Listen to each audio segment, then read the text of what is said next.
that tonight we do have the incumbent Republican Congressman for the 11th District of the great state of Michigan, Kerry Bentivolio,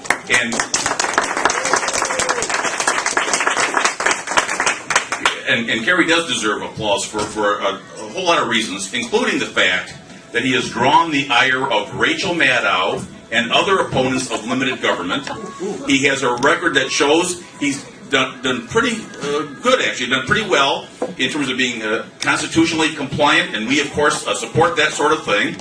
And in addition to that, oh yes, applaud more. Absolutely. And in addition to that, Kerry came by tonight. He could only be here for a few minutes, but he's going to tell us about something that he did on the floor of the House of Representatives. And this, it turns out, you'll be amazed, but it's actually the most important thing they've dealt with all month. And so, Kerry Bentivolio, please come up here, Congressman, and share with us your announcement. Thank you very much. Can you hear me all right? Yes. Great. Huh? What? Oh, you're going to put this on the internet again. You know what the last it's solidified my base. Yeah. Right? Yeah. We're helping you out. Edit it. Send it to my office. We'll edit it for you. Oh, and now he's taking pictures. Boy, I'll tell you, I'm going to be on the cover of Time again. No, I was inside. All right. Anyway, there's a big assault. Harry Reid, during the shutdown, called Tea Party extremists. And as far as I'm concerned, they have no clue, as you well know. But there's an old saying: if you're not taking any flack, you're not over the target, right? So, and I'm learning. And the nice part about making mistakes and only having an 83% rating is, unfortunately, or fortunately, depends on how you look at it. If you make a mistake in your vote, it doesn't matter because it never passes the Senate anyway. Right? So, but we're very fortunate, being the first freshman congressman, my understanding, to pass 2 bills in the House that really influences government in making a smaller, less intrusive, fiscally responsible constitutional government. We're investigating Benghazi, and we're making headway on that. I don't know if you saw or watched these hearings, but I actually got them to admit who was responsible, which all the experts and career politicians been there a long time. We're trying to get these witnesses to say the name of the person responsible. And it took an average guy from Michigan's 11th district to say, so who's responsible for that culture that caused this? And he said, well, the Secretary of State. And what was their name? And they said Hillary Clinton. And after it was all over, these career politicians, they were looking at me going, how'd you do that? We've been trying to do that for months. Get them to admit that Hillary Clinton is an incompetent. And we did it. I just said, well, just ask a bunch of questions. And you'd be surprised when the question, I don't know if you saw the IRS questioning.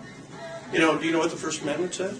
I'm an attorney and I studied constitutional law, but I'm not prepared to take an exam right now. How about the Second Amendment? You know that one? No, well, had I known, I would have studied.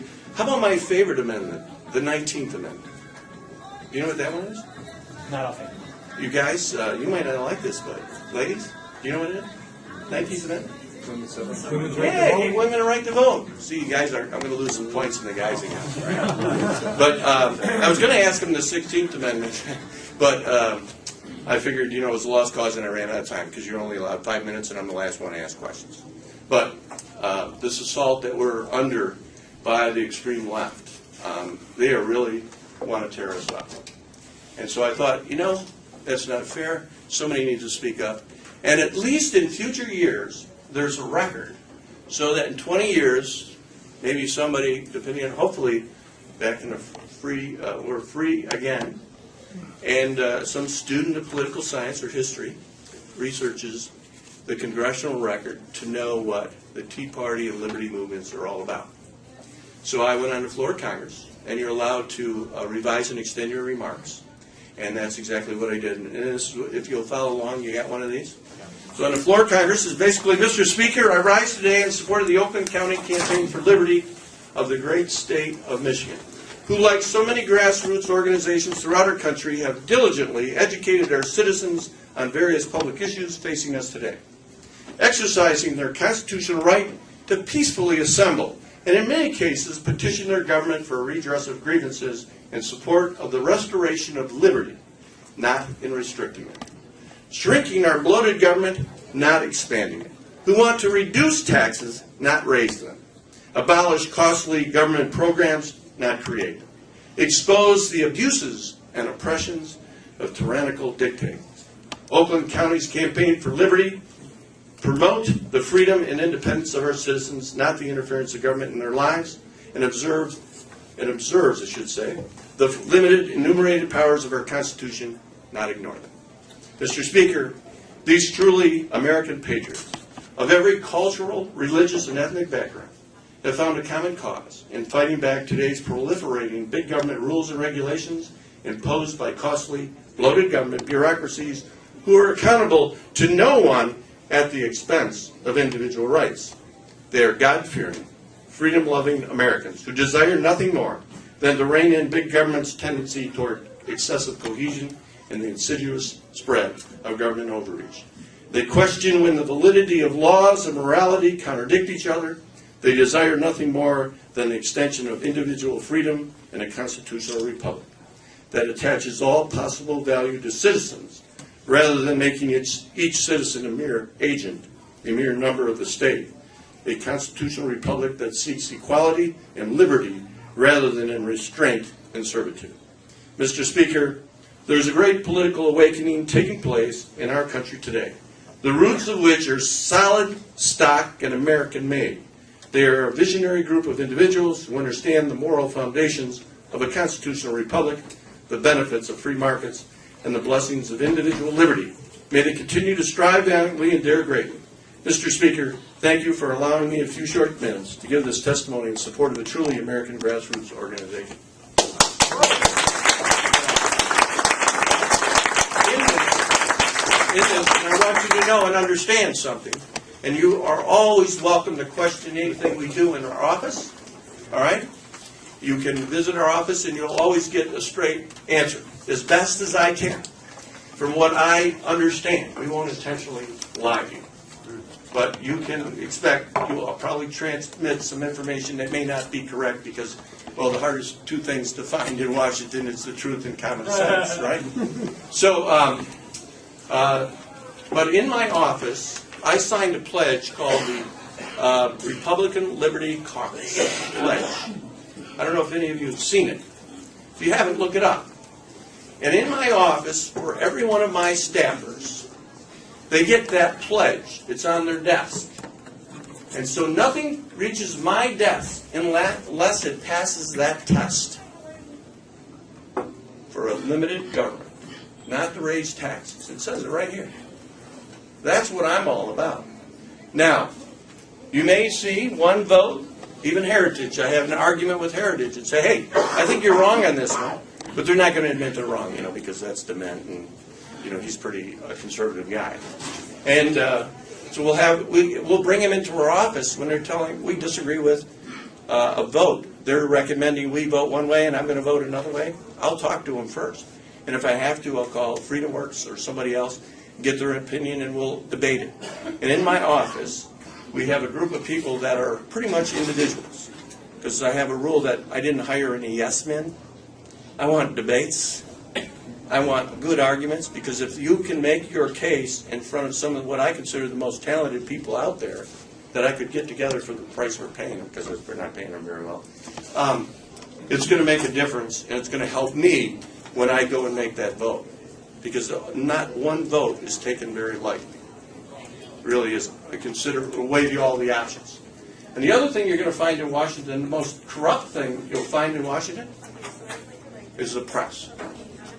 They will twist things around anyway. It's amazing.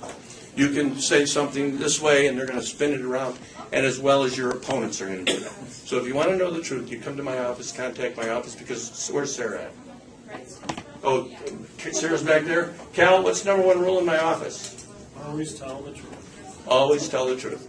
You'll get fired if you intentionally tell a lie, and that's the way we stand. Now, I got to caution you.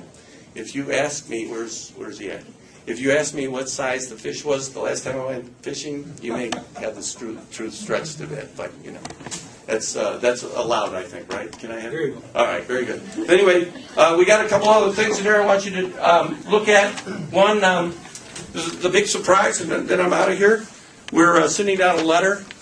We started, I think I wrote it on the 28th of October with Rand Paul. He's doing one in the Senate. He has his, what he's doing, we're pushing to audit the Fed. I think you'll appreciate that. And the other thing I'm very proud of is we wrote a letter. We were ahead of everybody on the Syria issue. I don't know if you remember that, probably old news now. Wrote an article that was published in the Detroit News, which you have a copy of. And it changed, ended up on the front page of Real Clear Politics. It changed the narrative pretty much for the entire country. They were calling our office. We were getting about 1,000 calls a day. 500, I know in Washington, 1,000 calls in our district. How many when that Syria letter came out? It was in the thousands. It was in the thousands. Supporting us on this thing. Should have asked them for money or something, But I wasn't worried about that. I was more focused on doing my job in Washington than I was in anything else. So we're doing the right thing, but there is going to come a time, real soon, when you have to step up. And it's not about campaigning. It's about fighting for our freedoms. And that's going to hit us around January and February. Things are happening in Washington. On the battlefield in Vietnam, I could always sense when there was danger ahead of me. And I got that feeling. But it's not the same thing. It's different. And the fight is that the far left is going to start moving. And they're going to start pushing their agenda even further. And I wasn't very happy when the Republican Party waved the white flag. I wasn't very happy with that. So that's why I voted no, because I didn't get anything in return. They're going to fund Obamacare. Actually, I call it Obamacare. You get that? You can put that on the internet. Obamacare, or Obama, I don't care, or the Unaffordable Health Care Act, because that's what it is. And we also have the bill I want you to help us push called Read the Bills Act. Because this lady, Nancy Pelosi, got up there one time, I don't know if you remember, she said, you got to pass it before you can see what's in it. And the last time I was asked that was my doctor asking for a stool sample. Right? Same difference, right? Yeah. But anyway, God bless you. Get ready for the fight. It's coming. We're going to need your letters. We're going to need your help in Washington, writing letters, making phone calls. It's time where the pedal, put the pedal to the metal. It's where the rubber hits the road. And what else can I think of that says that? Here you go. Thank you very much. Onward and upward. Onward and upward. Try that.